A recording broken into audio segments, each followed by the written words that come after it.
National Daughters Day on September 25th is a day to celebrate and cherish our daughters, who bring so much love and into our lives. Although we don't really need a reason to celebrate our children, it's nice to be given the opportunity to pay our daughters some extra attention and show them how much they are loved. Why we celebrate National Daughters Day. On National Daughter Day, we remember to show unconditional love to the guardian of our family trust, our beautiful, witty, creative, and sometimes demanding daughters. For aging parents especially, a daughter maintains a level of connectivity and commitment that keeps families together and healthy. Of course, that's not to say that sons don't do their part, but today we're talking exclusively about daughters. This time of year is a great time to be a daughter. Not long after National Daughters Day comes National Transfer Money to Your Daughter Day. Yep, October 6th is an entire day devoted to daughters getting some extra pocket money from their parents. If you parents don't believe in this holiday, then you'd better forward it on and set them straight. When is National Daughters Day 2024? National Daughters Day falls on September 25.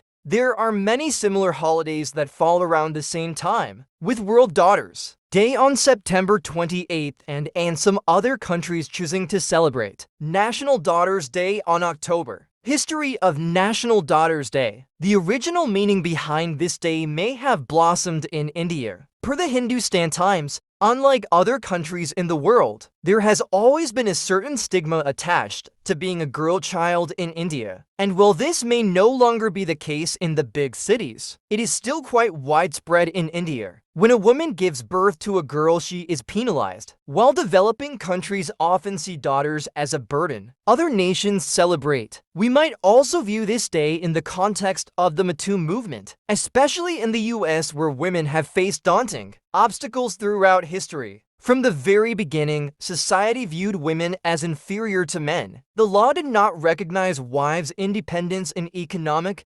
political, or civic matters. In Anglo-American society of the 18th century, male privilege dominated at the time. Women did not receive the right to vote until 1920. Up until the 1960s, wives typically stayed at home while husbands worked. In many ways, the US is still shaking off the dust of gender discrimination. What's the difference between National Daughters Day and National Son and Daughter Day? We might view this in the context of the #MeToo movement. Especially in the US, women have faced daunting obstacles throughout American history. From the very beginning, society viewed women as inferior to men. The law did not recognize wives' independence in economic, political, or civic matters. In Anglo-American society of the 18th century, male privilege dominated at the time. This is a much-needed time to focus on girls alone, with so much emphasis historically placed on the importance of sons, especially in the area of inheritance. The status of having a daughter has often been diminished. In royalty, lines of succession have always flowed from father to son, although this tradition has recently been abandoned by today's British royal family. If the first child of the Duke and Duchess of Cambridge is a girl, she would automatically enter the line of succession as a future queen.